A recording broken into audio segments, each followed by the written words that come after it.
Welcome back to another video on Seed to Table Farm. First off, I will say we did pause the Vlogmas thing. And I apologize, there's just so much going on. I should not have taken that on when we're trying to move into a house as well. Like, just, it's too much. But and the holiday season, yes. It's always the busiest time of year regardless. But we promised you this video, so at the very least, we're getting it up. And so it is going to be the long-awaited video of how we got to this property, kind of the whole process of selling our homes back in central North Carolina, moving out here, and basically finding the property and that whole 9 yards, because it was a lot, let me tell you. Yeah, and this is also the first video, besides just showing you guys progress of the house, that we're filming in the new house. We aren't moved in yet. No. If you follow her on Instagram, you'll have heard that things got pushed off. So we won't be in this house until the new year, but we're filming over here anyways. Yes, we are. Okay, so you guys sent in a lot of questions on Instagram, but we'll start with the main thing of we had a lot of questions regarding the process of looking for the land, parceling the land, buying the property with 3 families, all of that, how we did it. Obviously, some of it is also private information because we are super open on the internet, but not both of our parents are as much, and so we're gonna give you guys as much information as we can while still respecting everybody's privacy for things.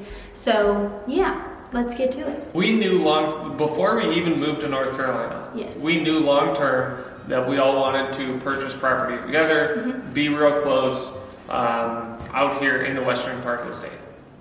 So that made it real easy because we'd had that vision for 5+ years before we got to this point.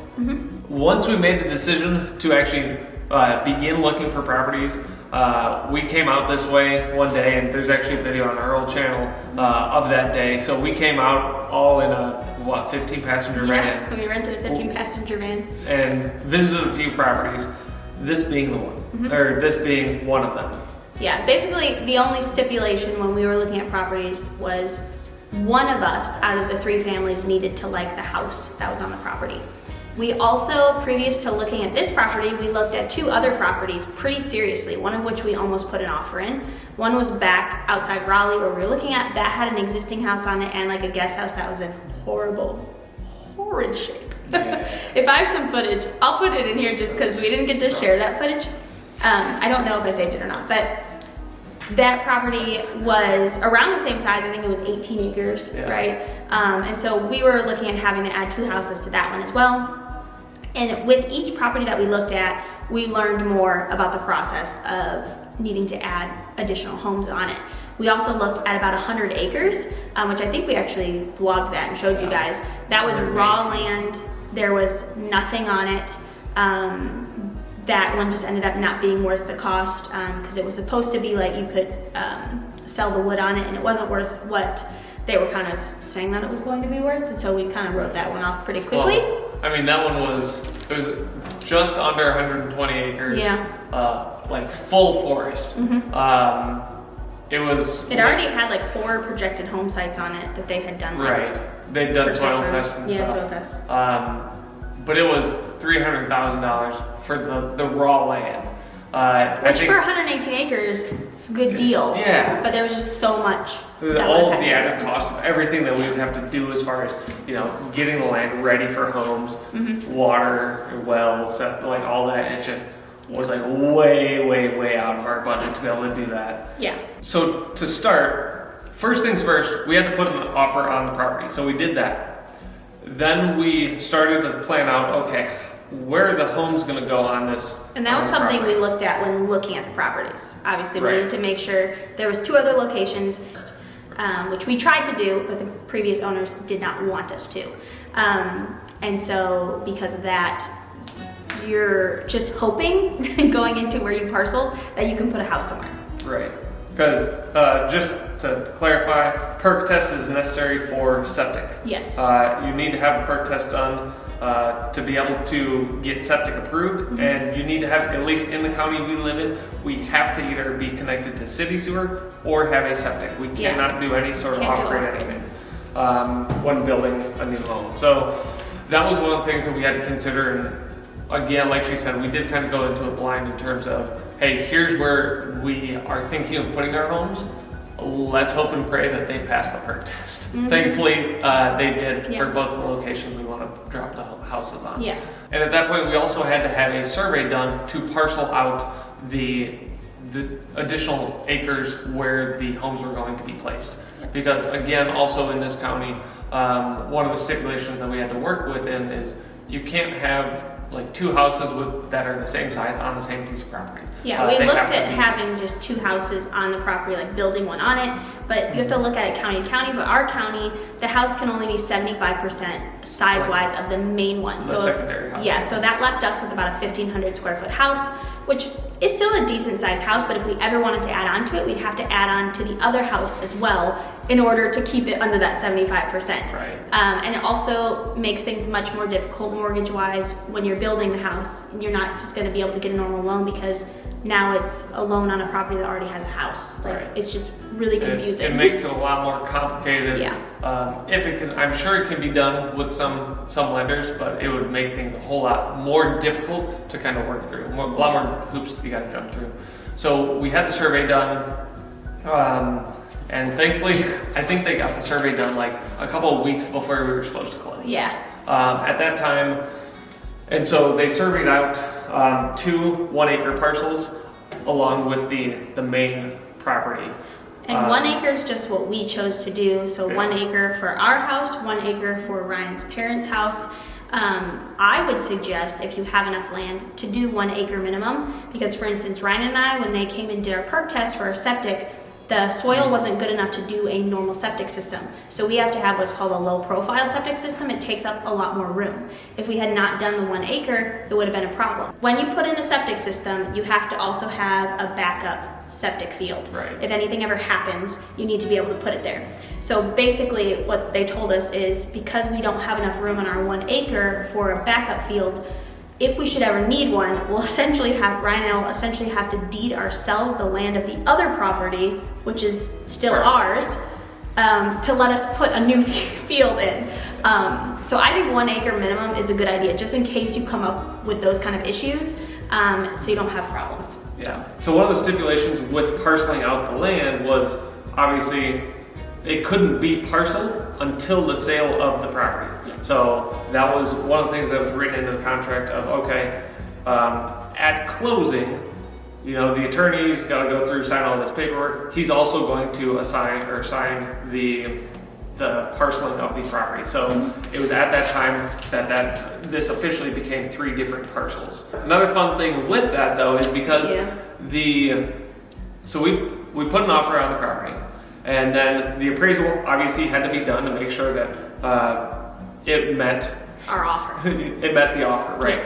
Yeah. And it did. It was, the appraisal came in $1,000 over what we offered. We also offered $10,000 under their asking. Correct. Yeah. So it wouldn't have appraised for their asking. Yeah. But so one of the things that we had to do is, because we were taking 2 acres out of the property, we knew that would decrease the appraisal of what they actually came in with the appraisal. So then we had to do some figuring and basically come up with here's the cash value of each of these 1 acre parcels, and then reduce the overall land value. Reduce the overall land value by that amount. Like for us, like he said, it was only 1,000 over. So if we took these 2 acres off, when we looked at like the math of how the appraiser did it, each of these acres, it's different. If you were to go and buy 1 acre of land, it could cost you like $25,000. If you were to just add an acre to existing plot to an appraiser, that's only worth, for ours, it was $4,000, I think. Yeah, right? It was under $4,000 per acre. Because of that, because land is worth less when it's in a large quantity, when we went to build, we already had that built-in equity. Because our property is only an acre, it really gave us like an extra $20,000 in equity because we only paid $4,000 for it. Right. So it did work out to our advantage. And so that's basically what we ended up doing, was looking at the appraisal of what the actual land added. So that was $4,000 for the acre, and so that's what we ended up paying cash at closing to make sure that we had what we needed, and it adjusted the mortgage so that it wasn't a problem. This sounds so convoluted. It was a little bit. It was hectic. But essentially that really is the basics though of how it went about. Basically, really the main thing is you put an offer in to the property that you want. Then you have to go ahead and have a surveyor come in. Also make sure that your realtor and the buyers are fully aware of what you're doing from the beginning, because they need to know that. And then you have to have the surveyor come in, the surveyors do it, then once they have the survey, they take it to the city has to approve it. Then the appraiser is going to come out, because they come out closer to the end than the beginning typically. The appraiser is going to come out, and then they're going to appraise the land, then you're going to adjust what you need to adjust, then you're going to have to resubmit your offer, because now you're doing technically 3 offers now. Instead of the 120 acres, we're now doing 17 point whatever and 1 and 1. So so it's technically 3 sales. Yeah, 3 sales at closing. So you have to resubmit an offer, which again is why you need to make sure that your buyer and realtors and stuff are all well aware of what's going on. Next question is, how did you find your property? And do you feel like it was a fair price? We found it via Zillow. Yeah, it was the first property we actually found On Zillow out this way. Yeah. And it was the last property we looked at the day we were out here, and I mean, we got here, we got out of the car, and we were like, yeah, this is it. Yeah, we had 4 planned to look at when we came out this way. 3 only ended up working out. Mm-hmm. So we looked at 2 other properties before this, and there was just odds and ends that it just didn't sit well with everybody. And when we came to this one, we were like, yep, and this was the last one we saw out of the 3 that we came to see out here. We were all just like, yep, this is it. So yeah, Zillow has always been good to me. I have always used Zillow. It is the only thing I've ever used when looking for properties. Now we obviously were looking for properties with houses, and so it's going to be on Zillow if it exists. But I know that properties without houses can be harder to find. They're not all listed in like easily accessible locations like Realtor.com or whatever. But Zillow does have the option to choose just land if you're just searching for land and you don't want a house on it. So yeah, that's actually how we found it. In terms of fair price, obviously pricing is going to be different everywhere. Pricing right now is drastically different than when we bought. Our property's worth a lot more now than it was when we purchased it. But we purchased ours for a good price, I would say. It was the least expensive out of all the ones we looked at, right? Yes, it was. Yeah. This property was $390. Again, it doesn't matter. That number doesn't matter anymore. It's all so different depending on where you live. And right now, it's worth way more than that because we bought right before the housing market went crazy. Yeah. So we really got lucky on timing, honestly. Wasn't luck. It wasn't luck, no. Well, I would even say that it was a blessing, yes, but it was also that we saw it. We just the state of everything going on and seeing how things are going and people leaving cities, we knew that if we were going to do it, we needed to do it now, which is why we moved up our timeline so much. So it was partially just really paying attention to what was going on and seeing that if we were going to do this, we needed to do it now or it was going to be a lot harder later. So that's why at the end of the day we did it. Okay, was it difficult buying the property when you already had a mortgage on your previous home? Whew, here's that story. Yes, it was a challenge. Yeah. We had a buyer lined up, we had an offer, everything was good to go, but then their house, our buyers were selling their house up in New York and their buyer couldn't sell their house. Yeah. It was a long line. 3 contingencies, which basically means it's contingent on the buyer before their house selling. Yeah.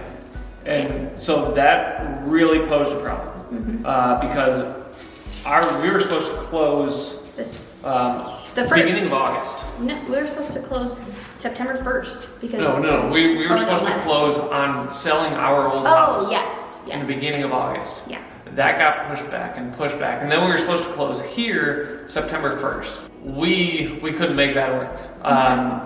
And so thankfully, our buyers, the people buying our old house, they were able to qualify for having 2 mortgages at the same time. No, they rented too. Oh, did they? Yeah. Oh, okay. Well, apparently It was just rentals. Yeah. We were renting to our buyers. They were renting to their buyers, and I don't know. I don't know how far back it went, but essentially we rented to our buyers for like a little over a month, I think it was, or something. I think it was like 2.5 months. Something Yeah, like that. and also again, this is not something everybody's going to be able to do either. It just depends on financials and the type of loan you're doing. There's like so many different things, but thankfully, thank goodness, thank the Lord, for both our buyers and us, we were able to do that and just rent to our buyers at the time and close on this property. And then we closed on our house like 2 months later, right, after already closing on this property. Yeah. So we did have like 2 months overlap, but we were getting rent from the people buying and they our were house. paying more than what our mortgage was, so like it was nice. Yeah, it worked out. It worked out fine, yeah. But yeah, that was a mess. It worked out, thankfully. Thank the Lord. But everything worked out. Everybody ended up, I think, where they want to be. But because of that, we originally had moved out of our house with Ryan's parents, and then our house didn't close, but Ryan's parents' house closed, and so then we all moved back into our house. So it was not a fun time. No. But like we got there. Chaos. It was complete chaos. All right, here you go. This question: were you scared? Yes. Yes.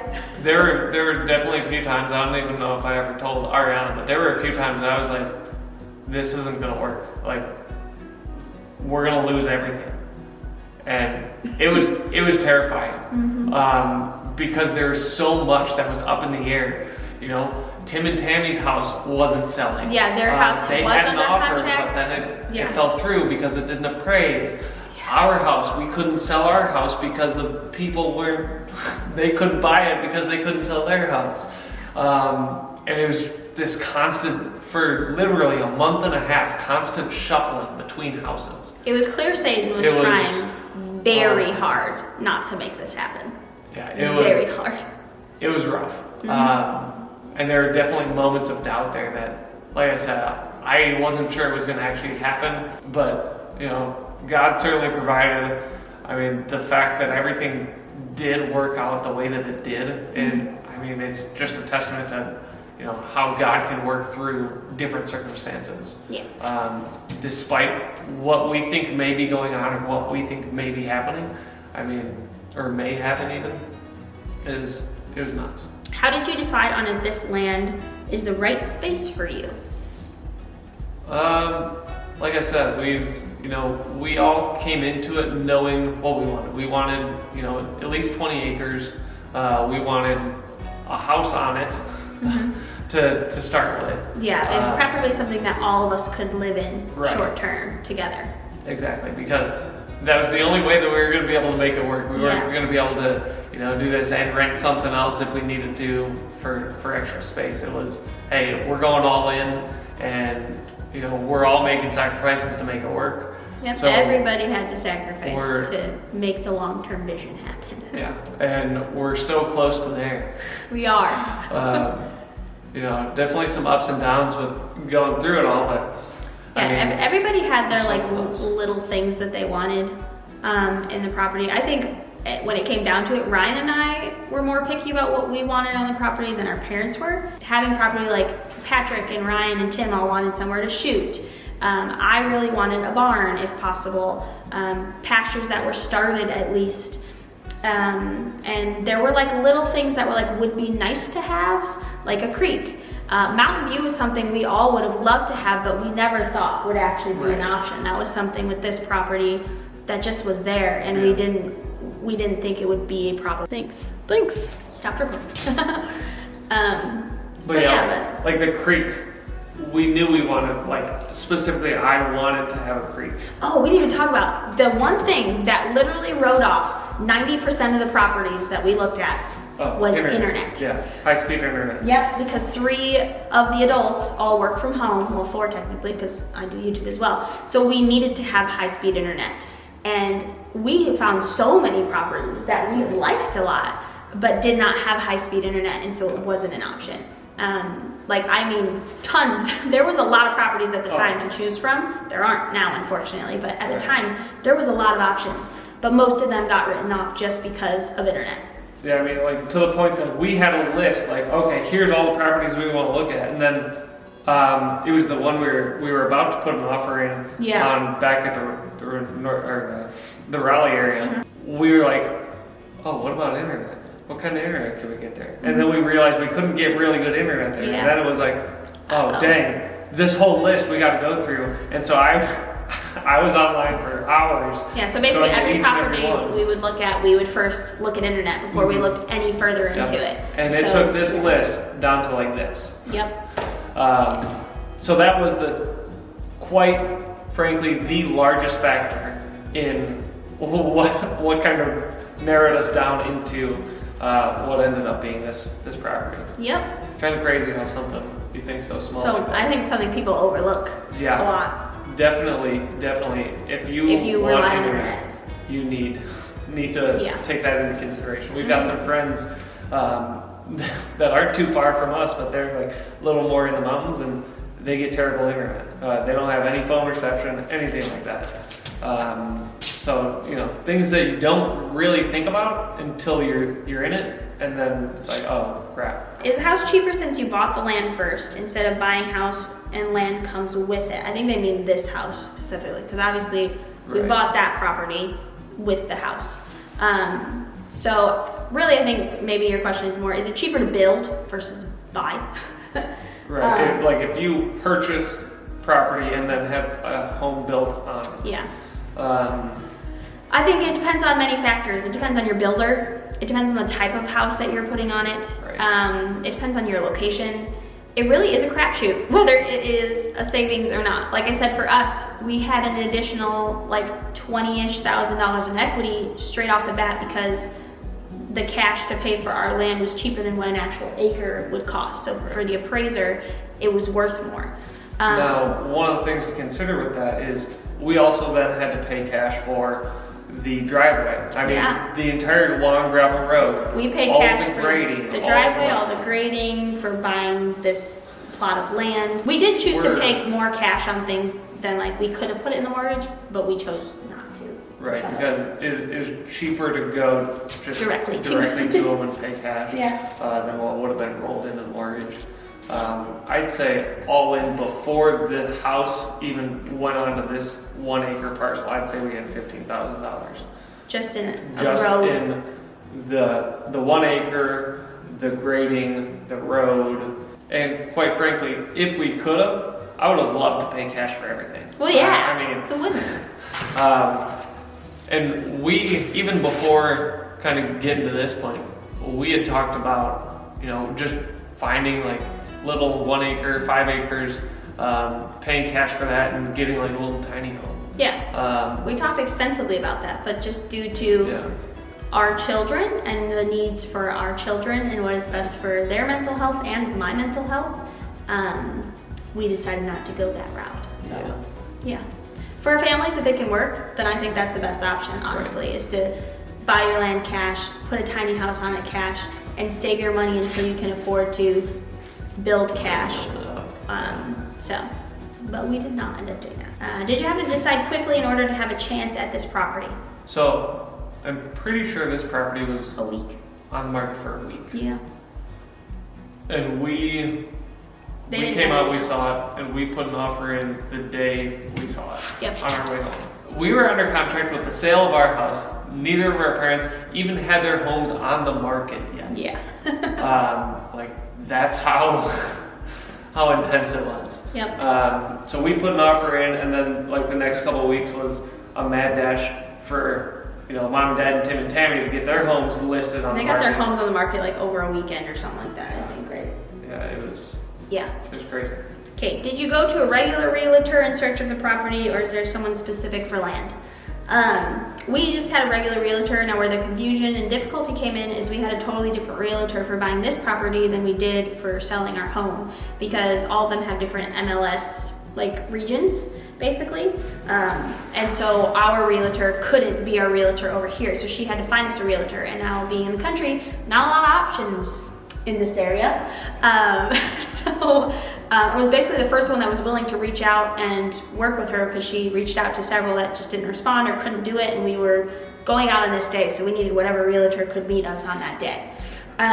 So it minimized our options for sure.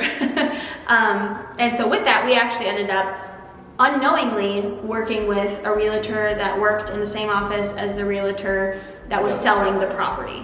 That is something I would 100% say do not do. It muddies the waters. It makes people not necessarily always honest. It just confuses things. And it's just better if you can make sure both realtors on either side are not working with each other. Yeah. So. Because then it really starts to take away from kind of your real estate agent should be like in your corner. Yeah. They should be your advocate trying to get what's best for you and most for you. Yeah. And we did not get that type of treatment. We did not. No. Yeah. And I mean, it wasn't terrible. No. But it could have been better. Our realtor over in our other area had to do a lot more work than she should have, just because she was the only one truly in our corner. And we love her, and she was awesome. She did so much for us, even with this property, that she didn't have to. No. She did not have to do anything for us in regards to this property, but she did, and she was awesome. Yeah. Katie, you're fabulous. We love you. Appreciate you. We'll put her info down below, so if you happen to live in that area and you need a realtor, check her out. Yeah. She's great. She's the one that sold all 3 of our homes Yes. back in the Raleigh. Mm-hmm. Okay, next question. Is it overwhelming or expensive to have so much land to keep up on? I would say it's not expensive. No. I mean, It's time consuming. yeah, it could be time consuming. It can be. It depends on what you intend to do on it, right? Like, we've got all this.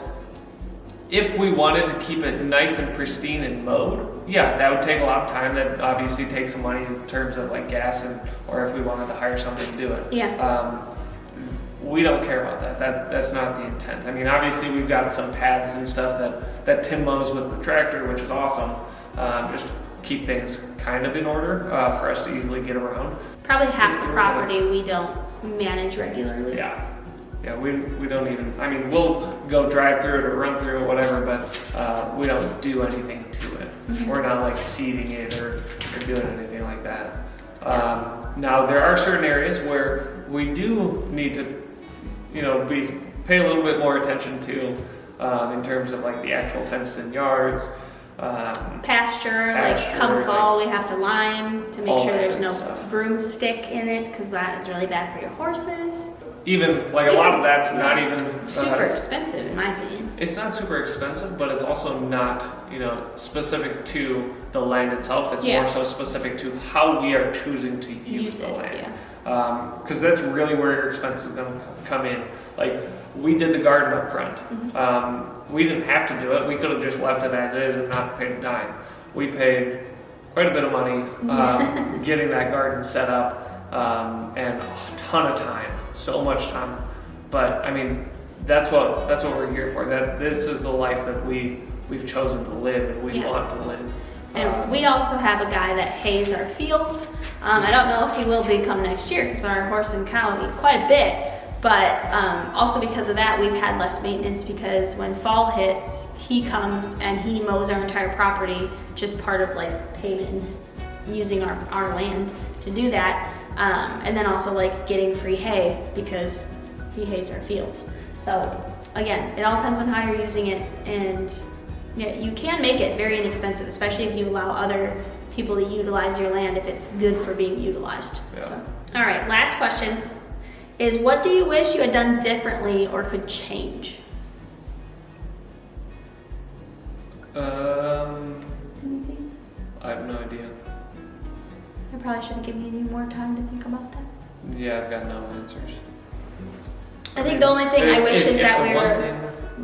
I think I'm going to say what you were going to say. If we could change one thing about how amazing this property is, it would be put the neighbors further away. Yeah, we could be a little bit more in the country. Yeah. That would be my one thing that I wish. Yeah, I think that is probably the one factor that's like, it would have been nice if we could have been further out and been further away from people. I mean, we've got nice tree line perimeter and whatnot, but we still have neighbors everywhere. You guys, and in the winter, it's very obvious. Yeah, you weigh your pros and cons, because on one hand, No, we're not quite as secluded. We have, you know, our neighbor David over there with his cows that we can see all the time. We've got the trailer park that's right here that obviously has a lot of people living at it. And then our one neighbor next door that people always ask, is that house on your property or not? And it's not. That's our neighbor. But with that and having more people around, one, like Ryan said, we're really close to the town. And so it's very easy to go get what we need, which is very convenient because it's very often that we need to go to the store last minute. Constantly. But then two, when having animals now is what we notice is we have less ground predators because we live so close to town. We have hawks and stuff, obviously, but when it comes to like coyotes, foxes, things like that, like it's really not a big problem here because we live by other people. So in that regard, it is nice to have people around because we don't have to worry about losing our livestock as much. Though we did have a bear come through our property. Yeah. So. Went running down the street, a black bear. It still happens. It's not like they're non-existent. It's just less often, for sure. So, yeah, honestly, if you took this property and dropped it in the middle of nowhere, besides the predators, it would be perfect. It'd be exactly what we want. And if there was like maybe even a little more land around it, we could acquire long-term. There is 14 acres that is on our list of things to get, as well as an additional, what is that behind there? There's 13. There's 14, there's 5, there's 7, there's Yeah. 5. There's a few Let's just plots. say we've been keeping an eye on all of the surrounding properties that have some land and what we might be able to obtain at some point in the future. There's one main one that is like our biggest priority, I would say, and sooner than later to figure out how to acquire. My long-term goal is to Rename the town? Rename the town. Flutterville. No, that won't be I'm happening. just kidding. But we really would like to have like 100 acres, honestly, if we could. So it might be oddly placed and shaped, but it could happen one day. You never know. Well, I think that's it for this video. We just wanted to share with you guys what we could. And hopefully, I feel like we were able to give you a lot of information that's hopefully helpful for you guys if you're looking at doing the same thing. If you guys have more questions or things like we didn't answer, you can go ahead and leave them down in the comments, and if we get enough of them, we can do a whole new video, or I can just respond back if there's just a couple. So that's gonna be it for this video. Hope you guys enjoyed it, and we will see you next time. Bye.